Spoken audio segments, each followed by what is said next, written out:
सुप्रभात बच्चों। बच्चों, पाठ 2 बचपन। लेखिका जो हैं अपने बचपन की दिनों को याद करके बताती हैं। क्या क्या बताई हैं ये तो मैं आप लोगों को पहले वीडियो में बता चुकी हूँ। अब आइए देखते हैं उनकी और कौन कौन सी यादें अभी हैं। वो कौन कौन सी बातों को याद करके बहुत खुश होती हैं, आनंदित होती हैं।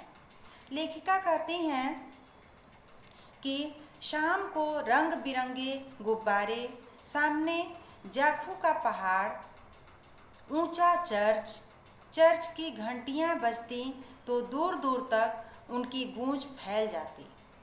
लगता इसके संगीत से प्रभु यीशु स्वयं कुछ कह रहे हैं।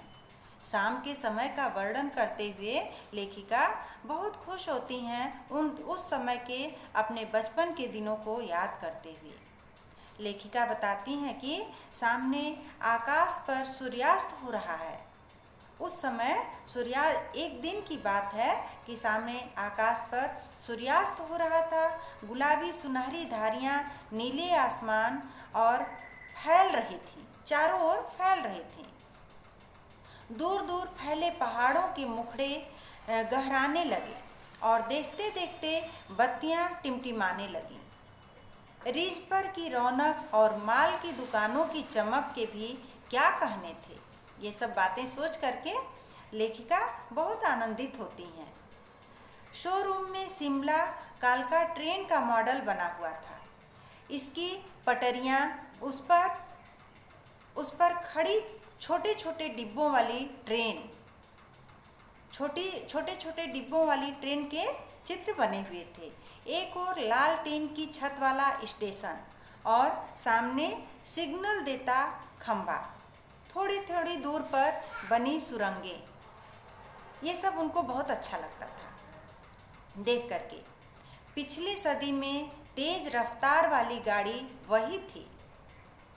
उस समय में ट्रेन जो है तेज रफ्तार वाली ही गाड़ी थी। जो ट्रेन चलती थी वही सबसे तेज रफ्तार वाली गाड़ी थी। कभी कभी हवाई जहाज भी देखने को मिलते, कभी कभी हवाई जहाज भी देखने को मिलते थे। दिल्ली में जब भी उनकी आवाज़ आती, बच्चे उन्हें देखने बाहर दौड़ जाते। देखने के लिए हवाई जहाज को बच्चे बाहर दौड़ जाते। बच्चों, अब तो हवाई जहाज देखने के लिए बहुत ही आसान हो गया है। सभी लोग हवाई जहाज के सैर भी कराते हैं। लेकिन उन दिनों में हवाई जहाज देखने के लिए लोग दौड़ पड़ते थे। भारी भरकम पक्षी उड़ रहा, जैसे मानो लगता था कि कोई भारी भरकम पक्षी उड़ा जा रहा है पंख फैला करके। यह देखो और वह गायब। ज्यों उसको लोग देखने के लिए दौड़ते थे और देखते देखते ही वो गायब हो जाता था। स्पीड इतनी तेज लगती कि हाँ, गाड़ी के मॉडल वाली दुकान के साथ एक और ऐसी दुकान थी जो मुझे कभी नहीं भूलती। जो गाड़ी ट्रेन के मॉडल की एक दुकान थी, वो वैसी ही एक और दुकान थी जो लेखिका को कभी नहीं भूलती। यह वह दुकान थी जहाँ मेरा पहला चश्मा बना था। वहाँ आँखों के डॉक्टर अंग्रेज थे। जहाँ लेखिका की आँखों का चश्मा बना था, वहाँ जो डॉक्टर थे वो अंग्रेज थे। शुरू शुरू में चश्मा लगाना बड़ा अटपटा लगता था। लेखिका को जब शुरू में चश्मा लगाना पड़ा तो उन्हें बहुत अटपटा लगता था। छोटे बड़े मेरे चेहरे की ओर देखते, छोटे बच्चे या बड़े लोग चेहरे की तरफ देखते और कहते कि आँखों में कुछ तकलीफ है क्या। लेखिका से जब छोटी थी, चश्मा लगाती थी, तो लोग देख करके पूछते थे कि आँखों में कोई तकलीफ है क्या। तो इस उम्र में ऐनक, लोग पूछते थे कि इसी उम्र में ऐनक, दूध पिया करो। मैं डॉक्टर साहब का कहा दोहरा देती हूँ, कुछ देर पहनोगी तो ऐनक उतर जाएगी। जो डॉक्टर चश्मा दी थी वो बोली कि कुछ दिन तक पहनोगी चश्मा, फिर जो है ये ऐनक उतर जाएंगे, चश्मा जो है हट जाएंगे। वैसे डॉक्टर साहब ने पूरा आश्वासन दिया था। लेकिन चश्मा तो अभी तक नहीं उतरे, बस नंबर कम होता रहा। उस चश्मे का जो है नंबर केवल कम होता रहा। मैं अपने आप इसकी जिम्मेदार हूँ। लेखिका कहती हैं कि उसकी जिम्मेदार मैं ही हूँ। किस चीज़ की जिम्मेदार बच्चों? क्योंकि चश्मा उनका नहीं उतरा। क्यों नहीं उतरा? उसकी जिम्मेदार तो लेखिका खुद को मानती हैं, क्योंकि जब आप दिन की रोशनी को छोड़ करके रात में टेबल लैंप के सामने काम करेंगी तो इसके अलावा और क्या हो सकता है? लेखिका अपने आप को कहती हैं कि मैं लैंप के सामने लैंप के रोशनी में ही काम करती थी, इसलिए मेरे आँख के चश्मा नहीं उतरा। जब पहली बार मैंने चश्मा लगाया तो मेरे एक चचेरे भाई ने मुझे छेड़ा। वो क्या बोले? देखो देखो कैसी लग रही है।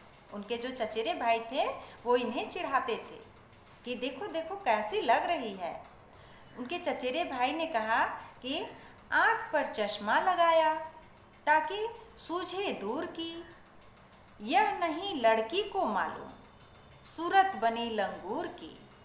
वो एक कविता की तरह से शायरी कहने लगे और इनको चिढ़ाने लगे कि आँख पर चश्मा लगाया ताकि सूझे दूर की, यह नहीं लड़की को मालूम, सूरत बनी लंगूर की।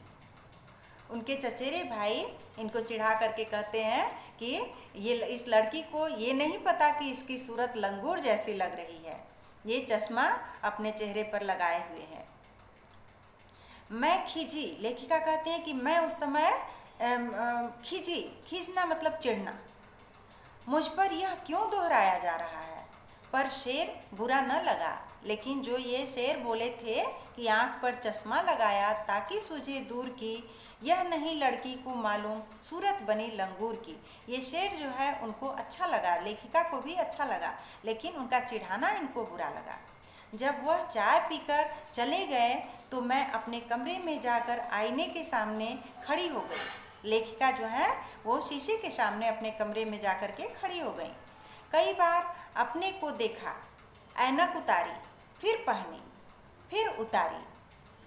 लेखिका कमरे में शीशे के सामने जाकर के खड़ी होती हैं और चश्मे को बार बार उतारती हैं और पहनती हैं और उस शीशे में देखती हैं कि मेरी शक्ल कैसी लग रही है।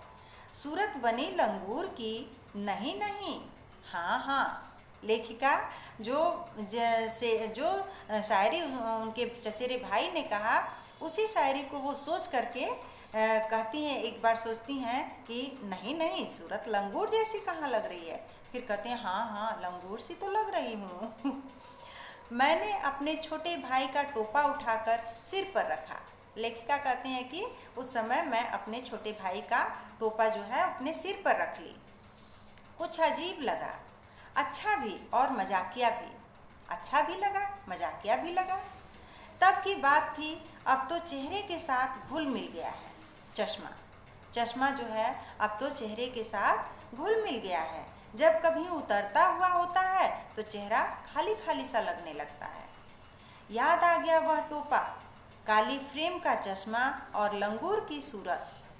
बचपन की दिनों को याद करके, बचपन की बातों को याद करके लेखिका बहुत खुश होती हैं। हाँ, इन दिनों शिमला में मैं सिर पर टोपा लगाना पसंद करती हूँ। मैं कई रंगों की जमा कर ली हूँ। लेखिका शिमला जाती हैं घूमने तो टोपी लगाना पसंद करती हैं और बताती हैं कि कई कलर की टोपी मैं इकट्ठा भी कर ली हूँ। दुपट्टों का ओढ़ना और कहाँ सरल सुभीते वाली हिमाचली टोपियाँ, कहाँ दुपट्टों का ओढ़ना और कहाँ टोपियाँ लगाना। उनको टोपियाँ लगाना बहुत अच्छा लगता है। सिर पर जब शिमला घूमने जाती हैं तो दुपट्टा तो ऐसे ओढ़ती ही हैं, लेकिन टोपियाँ भी लगाना उनको बहुत पसंद है। तो इतना लेखिका के बचपन की सब यादें थी बच्चों। इसे आप लोग भी अपने बचपन की यादों को सोच करके बहुत ही खुश होते होंगे। तो अब बस इतना ही, इस वीडियो में इतना ही। फिर अगले वीडियो के साथ मिलते हैं। धन्यवाद।